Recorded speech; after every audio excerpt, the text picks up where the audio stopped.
Some rich guy calls you on the phone. I wanted to speak with you about what you hope to achieve. What do you hope to achieve, Mark? I want to be the best in the world. Good.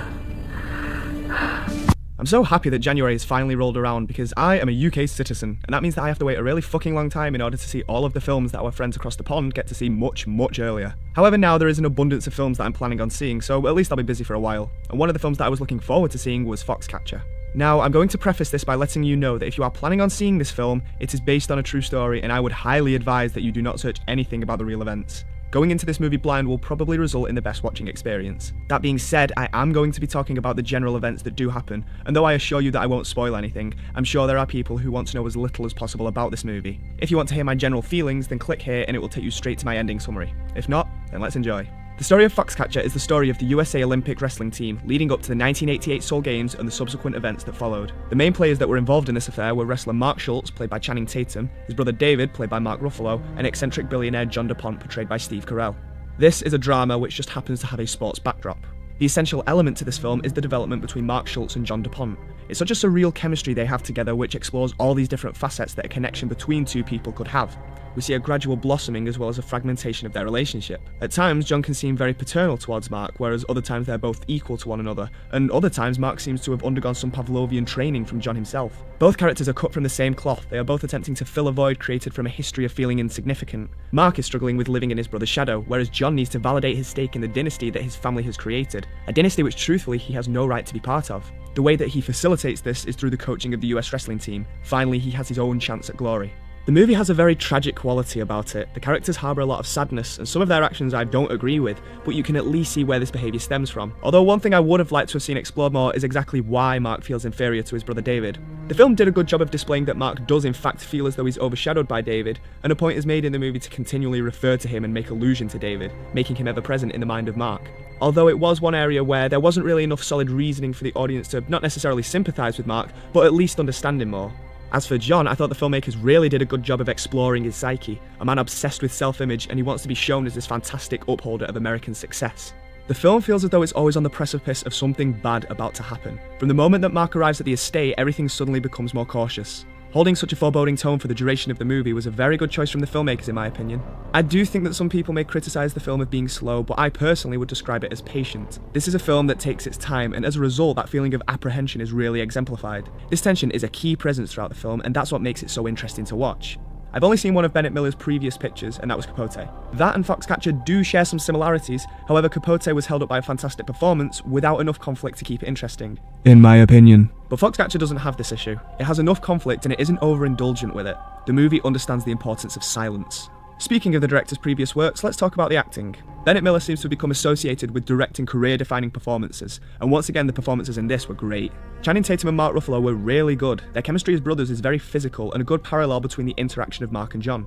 Everyone here gives a very transformative performance, and a lot of that is due to the makeup. It worked very well and it never took me out of the film. And a quick kudos to Mr. Tatum. He and Mark Ruffalo trained under a wrestling regime for many months which really enhanced the authenticity of the more physical sections, but Channing went from an already big guy to an absolute powerhouse. Yet the performance that everyone and their mothers is talking about is Steve Carell, and it's clear why. I did legitimately forget that Steve Carell was the man playing the role of John. He portrays John DuPont fantastically. He's a character who seems completely removed from any sort of social interaction. He begins with this very forced sincerity and eventually displays a complete lack of comprehending any sort of consequence. John DuPont is the result of a dynasty held up by eggshells. The film also looks very nice, and this adds to that anxious tone of the movie, which I do find to be the most distinctive element of Foxcatcher. Nothing here is jovial. It all takes place in this very chilly, very empty environment. See, this is a film which has what I like to call the New Academy look. Basically, it's a style where, if I were to choose a word to describe it, it would be neat. The camera is very static and only pans when it needs to. The composition seems to have been very methodically planned, and though it's nothing groundbreaking, it succeeds in what it sets out to do. Its open frame shots are these really wide-angle images, often showing an expansive location. It takes a lot of pride in its aesthetic. And the final thing that I think needs to be mentioned is the real-life story of these people. See, an issue that I sometimes have with biopics or stories based on true life are the liberties that a movie may take in order to tell its story. Let's take something like Dallas Buyers Club. Now, I like that movie, but I personally have to regard the elbow room that it allowed itself as a negative. I understand the point of adaptation for different mediums, but I think you can only go so far.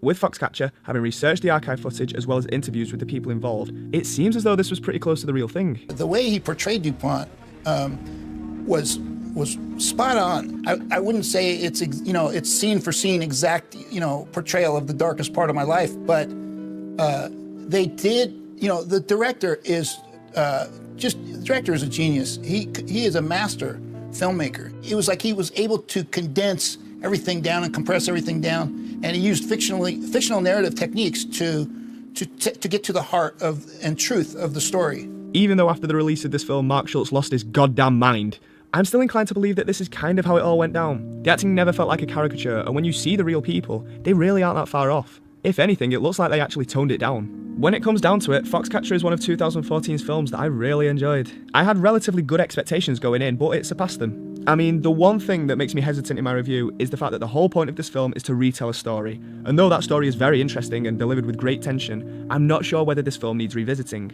I would happily watch the movie again, however I'm not sure I'd gain anything additional to what I had already seen the first time round.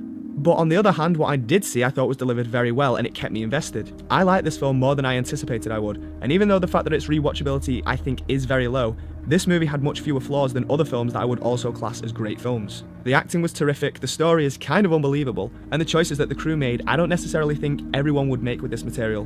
What can I say? I thought this was a really, really good film. I'm giving Foxcatcher an 8.5 out of 10.